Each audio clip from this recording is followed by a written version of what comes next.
बीड लोकसभा भाजपनं पंकजा मुंडेंना उमेदवारी जाहीर केल्यानंतर बीड लोकसभेत राजकीय हालचालींना वेग आलाय। महाविकास आघाडीकडून मुंडेंना टफ फाईट देण्यासाठी तगड्या उमेदवाराचा शोध सुरू आहे।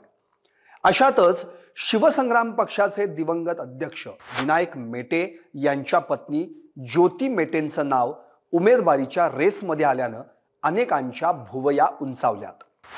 ज्योती मेटे या राष्ट्रवादी काँग्रेस शरदचंद्र पवार पक्षात प्रवेश करून बीड लोकसभा लढवणार असल्याचं बोललं जात आहे। गेली अनेक वर्षे बीडच्या राजकारणावर वर्चस्व गाजवणाऱ्या मुंडेंना आव्हान देण्यासाठी ज्योती मेटे सज्ज झाल्यात। त्यामुळे या लोकसभा निवडणुकीत बीडमध्ये सत्तापालट होणार का? ज्योती मेटे पंकजा मुंडेंना पराभूत करणार का? आणि महाविकास आघाडी ज्योती मेटेंना मैदानात उतरवून नेमकं काय साध्य करू पाहतायत? नमस्कार, मी संदीप चव्हाण आणि आपण पाहताय सरकारनामा। गेवराई, माजलगाव, बीड, आष्टी, कैज आणि परळी या 6 विधानसभा मतदारसंघांचा समावेश असलेल्या बीड लोकसभा मतदारसंघात 1957 ते 1991 पर्यंत काँग्रेसचंच वर्चस्व राहिलंय। 1996 मध्ये भारतीय जनता पक्षानं ही जागा ताब्यात घेतली। त्यानंतर सलग 1998 आणि 1999च्या निवडणुकीत भाजपला ही जागा राखण्यात यश आलं।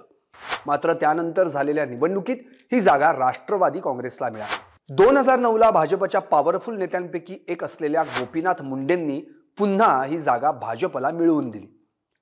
2009 आणि 2014ला गोपीनाथ मुंडे विजयी झाले, परंतु 3 जून 2014 रोजी मुंडेंचं अपघाती निधन झालं। त्यानंतर झालेल्या पोटनिवडणुकीत बीडमधून गोपीनाथ मुंडेंच्या कन्या प्रीतम मुंडेंना उमेदवारी देण्यात आली आणि त्या सलग 2 टर्म म्हणजेच 2014 आणि 2019ला मोठ्या मताधिक्यानं निवडूनही आल्या। बीडचा राजकीय इतिहास पाहिला तर मधल्या काळात मुंडे या नावाभोवतीच जिल्ह्याचं राजकारण फिरत राहिलं।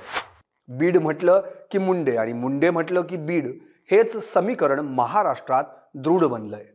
मुंडेंच्या निधनानंतर बीडवर असलेली भाजपची हीच पकड मात्र सैल झाल्याचं पाहायला मिळालं। 2014ला गोपीनाथ मुंडेंच्या कन्या पंकजा मुंडेंचा परळी या घरच्या विधानसभा मतदारसंघातच पराभव झाला। त्यानंतरच बीडच्या राजकारणात भाजप बॅकफुटवर गेल्याच्या चर्चांनी जोर पकडला। अशातच या लोकसभा निवडणुकीत भाजपनं पंकजा मुंडेंना उमेदवारी देऊन या चर्चांना पूर्णविराम देण्याचा प्रयत्न केलाय। भाजपकडून प्रीतम मुंडेंचं तिकीट कापून पंकजा मुंडेंना लोकसभेला संधी देण्यात आली। भाजपच्या या निर्णयामुळे बीड लोकसभेची सध्याची राजकीय समीकरणं पूर्णपणे बदलली। भाजपकडून तगडा उमेदवार निवडणुकीच्या रिंगणात उतरल्यानं विरोधकांकडूनही तशाच उमेदवाराचा शोध सुरू होता। अशातच एक नाव चर्चेत आलं आणि ते म्हणजे ज्योती मेटे। शिवसंग्राम पक्षाचे दिवंगत अध्यक्ष विनायक मेटे यांच्या पत्नी ज्योती मेटे या लोकसभा निवडणुकीत महाविकास आघाडीकडून लढणार असल्याचं जवळपास निश्चित झालंय। राष्ट्रवादी शरदचंद्र पवार पक्षाचे अध्यक्ष शरद पवार आणि ज्योती मेटे यांची मंगळवारी पुण्यात भेट झाली। या भेटीत बीडमधून राष्ट्रवादी शरदचंद्र पवार पक्षाची उमेदवारी डॉक्टर ज्योती मेटे यांना देण्यावर शिक्कामोर्तब झाल्याचं बोललं जात आहे। विनायक मेटे यांचे बीडमध्ये असलेले सामाजिक कार्य, सर्व समाजांसाठी त्यांनी केलेली आंदोलनं, विद्यार्थ्यांसाठी दिलेला लढा, तरुणांसाठी आयोजित केलेली सामूहिक विवाह सोहळ्यांच्या सगळ्या भूमिका, मराठा आरक्षणासाठी उभी केलेली चळवळ आणि विनायक मेटेंच्या मागे असलेली सहानुभूती या सर्व बाबींचा विचार करून शरद पवारांनी ज्योती मेटेंना उमेदवारी दिल्याचं बोललं जात आहे। मुंडेंना मेटे टफ देऊ शकतील का? सलग 15 वर्षे बीड लोकसभा मतदारसंघावर भाजपचं वर्चस्व आहे। आधी गोपीनाथ मुंडे, त्यानंतर 2 वेळा प्रीतम मुंडे यांनी मतदारसंघाचं प्रतिनिधित्व केलंय। 15 वर्षात पहिली 5 वर्ष जरी विरोधातली असली तरी गेली 10 वर्ष भाजपचा खासदार हा सत्तेत होता। परंतु त्या तुलनेत मतदारसंघात विकास कामं झाली नसल्यानं मतदारसंघात भाजपवर अँटी इन्कम्बन्सीची कुऱ्हाड आहे। भाजपची हीच अडचण हेरून पवारांनी ज्योती मेटेंचं नाव पुढे केल्याचं बोललं जात आहे। त्यामुळे एका बाजूला चळवळीतला उमेदवार आणि दुसऱ्या बाजूला राजकीय वारसा असलेला उमेदवार अशी लढत झाली तर बीडमध्ये टफ फाईट होण्याची शक्यता आहे। ज्योती मेटे पंकजा मुंडेंवर भारी पडणार?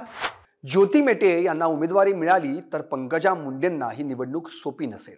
याचं कारण असं, मगाशी म्हटल्याप्रमाणे विनायक मेटेंनी केलेलं कार्य। विनायक मेटेंनी सामाजिक कार्य केवळ मराठाच नाही तर मुस्लिम, धनगर या समाजांसाठी केलेली आंदोलनं, विद्यार्थ्यांसाठी दिलेला लढा, तरुणांसाठी आयोजित केलेले सामूहिक विवाह सोहळे, मराठा आरक्षणासाठी उभी केलेली चळवळ याच बाबी ज्योती मेटेंसाठी प्लस पॉइंट ठरू शकतात.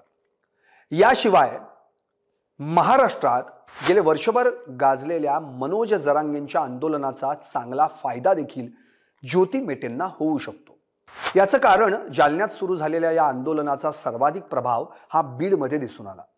त्यामुळे मराठा आरक्षणासाठी पहिल्यापासून झटणाऱ्या विनायक मेटेंच्या कार्याचा लाभ हा मराठा मतांच्या रूपाने ज्योती मेटेंना मिळू शकतो. त्यामुळे मोदी गॅरंटीचं कवच बाजूला ठेवून पंकजा मुंडे रिंगणात उतरल्या तर ज्योती मेटे या पंकजा मुंडेंवर भारी पडू शकतात.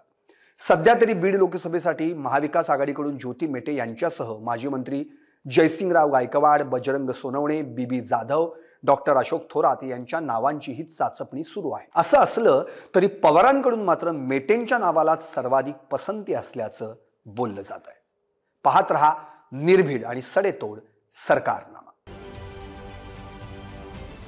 राजकारणातील प्रत्येक अचूक बातमीचे सर्वात आधी अपडेट्स मिळवण्यासाठी सरकारनामाच्या सर्व सोशल मीडिया प्लॅटफॉर्मला लाईक, फॉलो आणि सबस्क्राईब करा. तसंच सर्व नोटिफिकेशनसाठी बेल आयकॉन प्रेस करायला विसरू नका.